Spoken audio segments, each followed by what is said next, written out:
Hi Gibraltar friends, this project is for our 3rd and 4th and 5th graders. They've been working with 1-point perspective and 2-point perspective. This might be a little bit on the challenging side for 3rd grade, but definitely worth giving it a try. 4th and 5th grade has been working with vanishing point and horizon lines and measuring. I think this is something that they can be really successful with at home. To complete this project, I thought about doing this because of Parsons is doing Wild Word Wednesday, and it's Wednesday for Spirit Week. So to complete this project, you need to find a cool word, something you find really interesting. Here's another example. And we are going to make this into a 1-point perspective. So you have a vanishing point where all of the letters are disappearing to. To do this, you will need a ruler. If you don't have a ruler, you may use a tape measure. If you don't have either, you can use something that you can create a straight line with. So you may use the edge of a piece of cardboard even. Okay, something that is, if you cut along this seam here, this cardboard is straight on both sides. So something that you can use to put down and create an equal measurement with. Okay, you will need a pair of scissors, a ruler, or a tape measure, or a straight edge. Things to decorate your words with, a pencil, and what else? If you do not have any thicker white paper, you can do this on copy paper. You can do it on lined paper. You can do it on the back of an old flyer. This is our Harry Potter quiz. You can do it on the back of a Harry Potter quiz or whatever flyers you've brought home. You can do this on a cereal box. You can see this is a popcorn box. You can do it on the back of that. And then whatever you want to decorate it. So even if you only have a pencil or a pen, you can be really successful decorating that. And I'll show you some tricks for that at the end of the tutorial. Okay, so let's get started.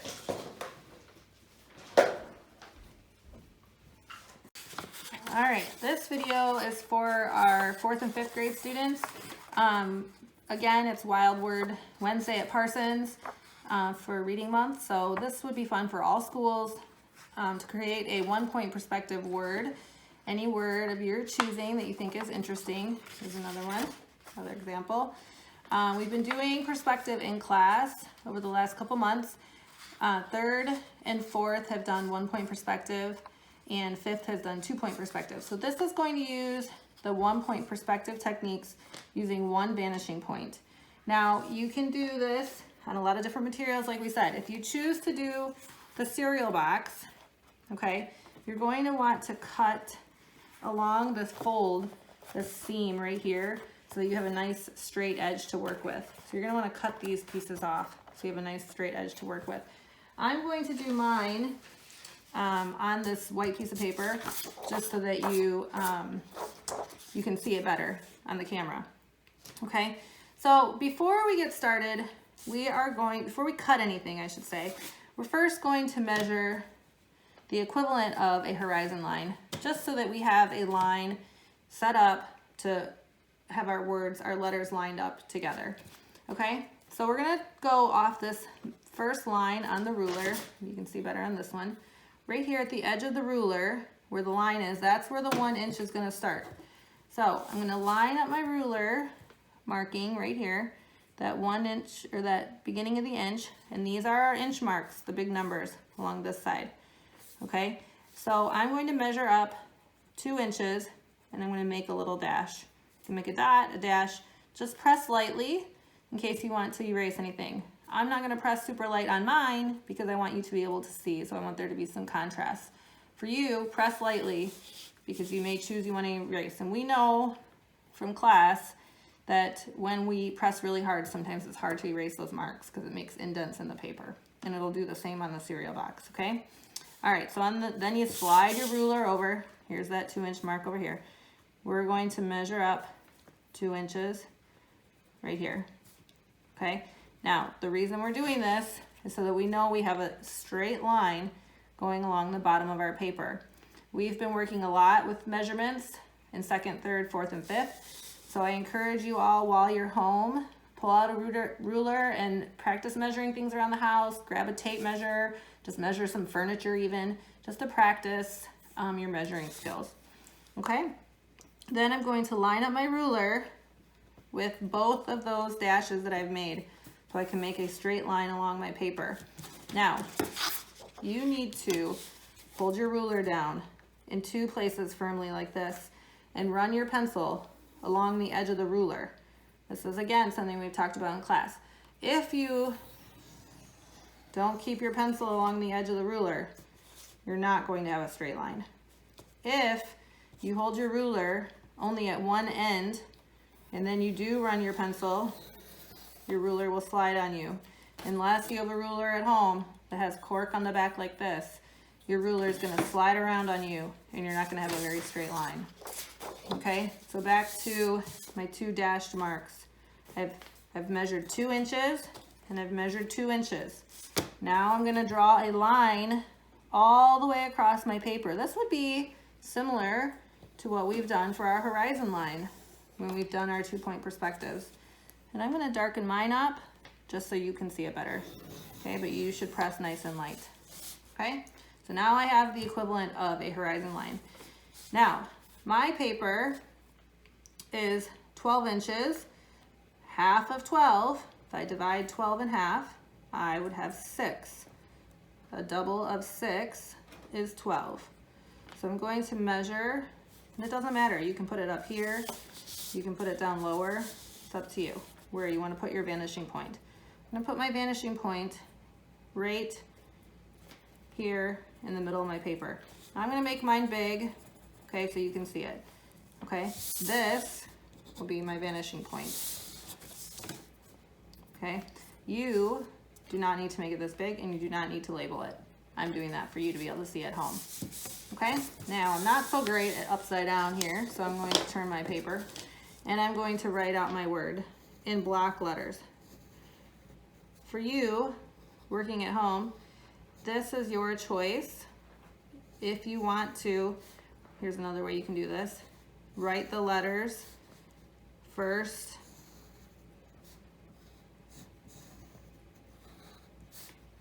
in just line form.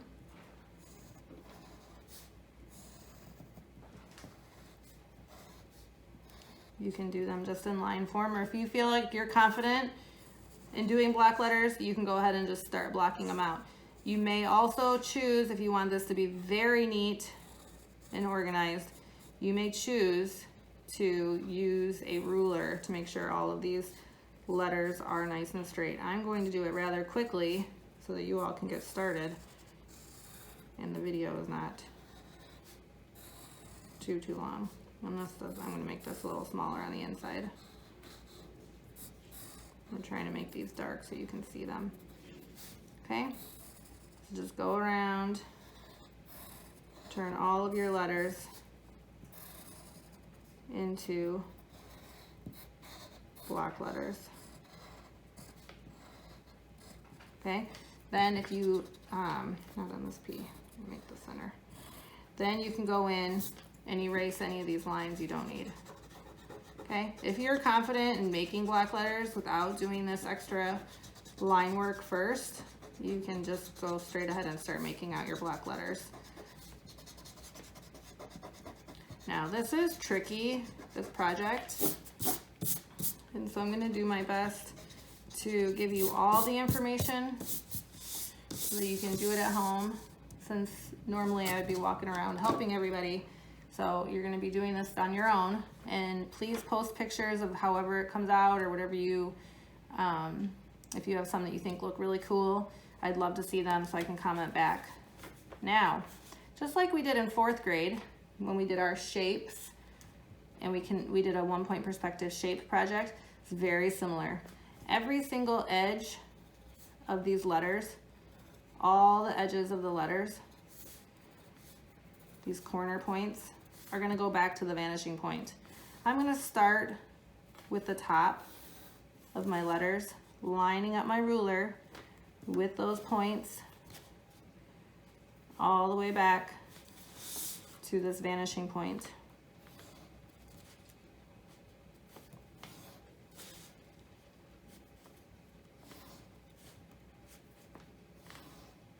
And when these letters are starting to go back to the vanishing point, like we've talked about in class, we're tricking the eye we're making this look smaller.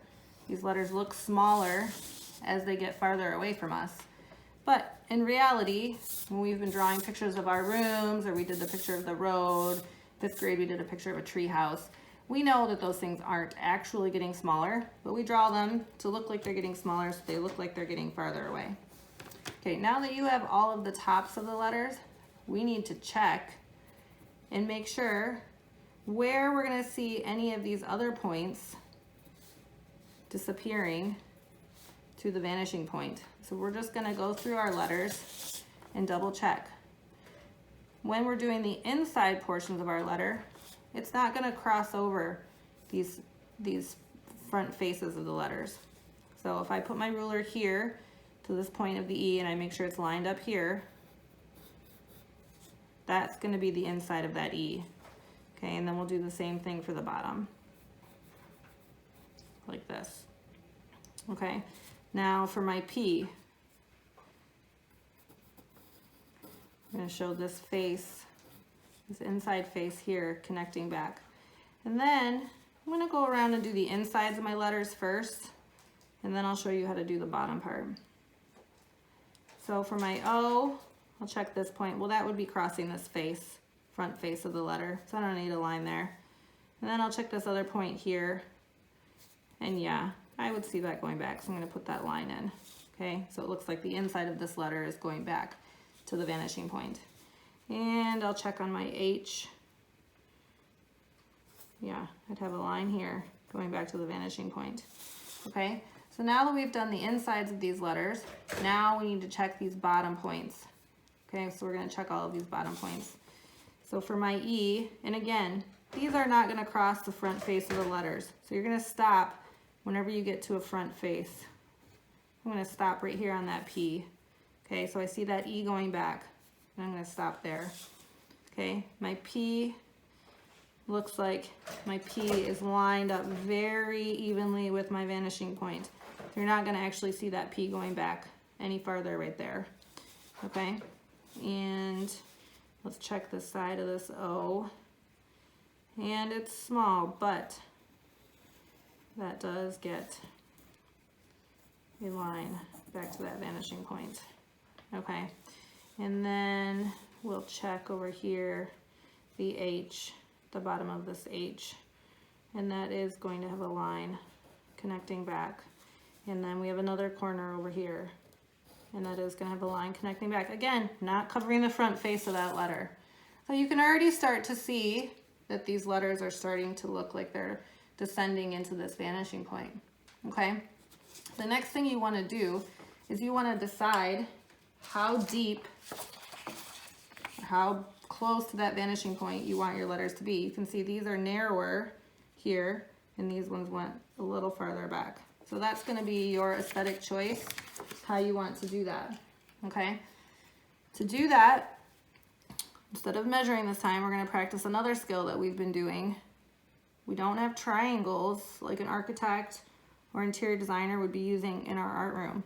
So something that we've been working on doing to draw a horizontal straight line, another trick we've been doing, and we've been doing it with vertical lines in our perspectives, is lining up the edge of this ruler and making sure that when it's lined up, our ruler will go straight, and then that way we can have a straight line.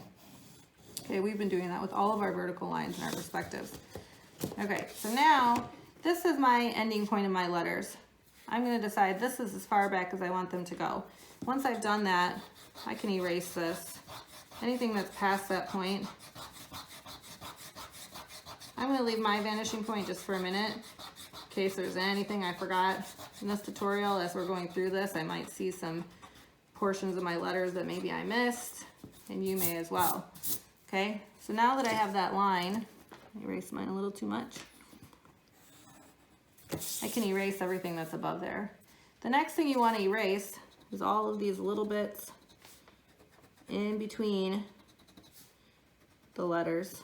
Nope, not that part, right here. Okay, because these letters,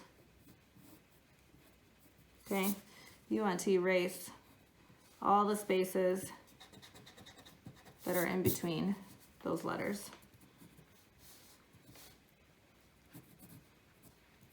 Okay, now for any of the verticals, so like we did in our perspective, so this H ends over here with a vertical line. As it continues back to here, you also need to put in that vertical line. So from this point on that H, I'm going to line up my ruler with the edge of my paper down at the bottom, and I'm going to put in a vertical line. That's going to be where the H is going to end, okay? And the same thing here. The H has a vertical line right here, which is small.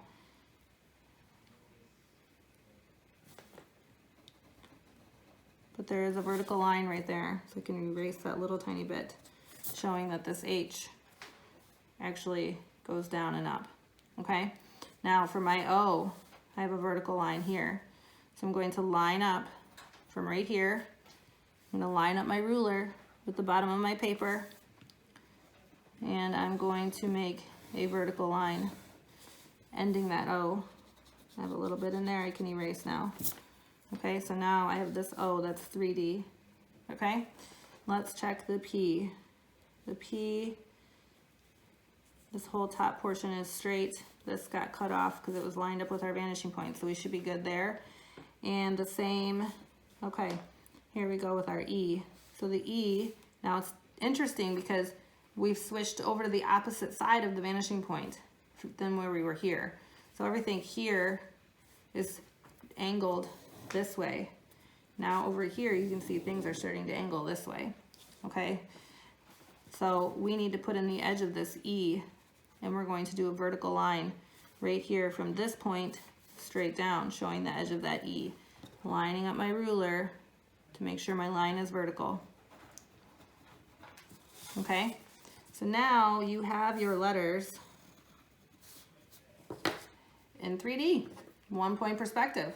You can, if you have markers at home, you can outline them. I'm just going to show you the H, because you can work on this on your own. This video's slightly long, but I want to make sure I give you all the details. Okay, you can go in and you can outline your letters. Now for you, I'm doing this quickly. You may choose to use your ruler when doing this to ensure that you keep some of these lines straight. That's up to you. Okay, so you can see here is the start of the O, and the H goes back here. Okay, so this gives you the 3D letter, and then you can either keep this horizon line that we drew in there, or you can erase it. That's up to you. Then you can use crayons, markers, whatever materials you have at home to color this in. If you do not have crayons or markers,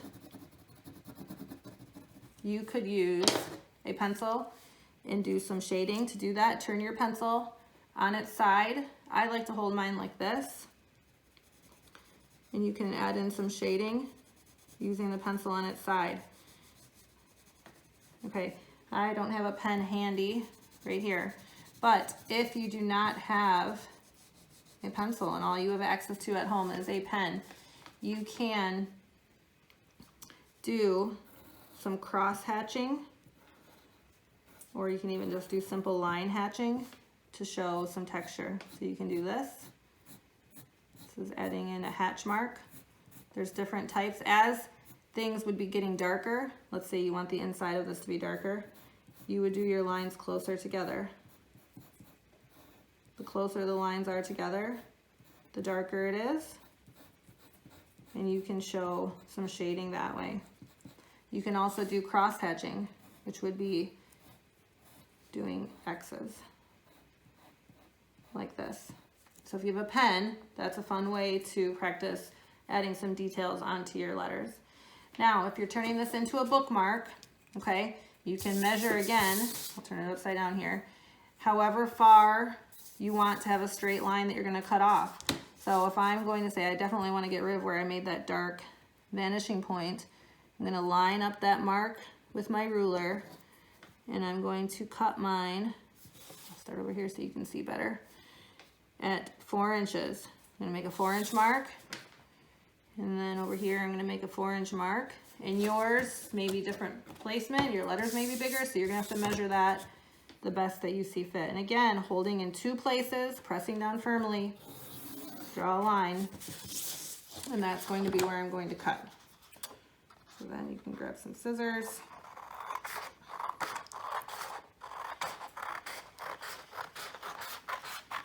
And cut that off to make your bookmark. And you may even choose to cut right along that horizon line if you want. Depends on how you want your composition to be. Okay? And then you can use whatever materials you have and do some decorating along the side. You might add in some patterns. You might just do some light coloring. It's up to you, okay? Make it your own, make it cool, make it interesting, and share some pictures, okay? Have a great day. I hope to see you all as soon as possible.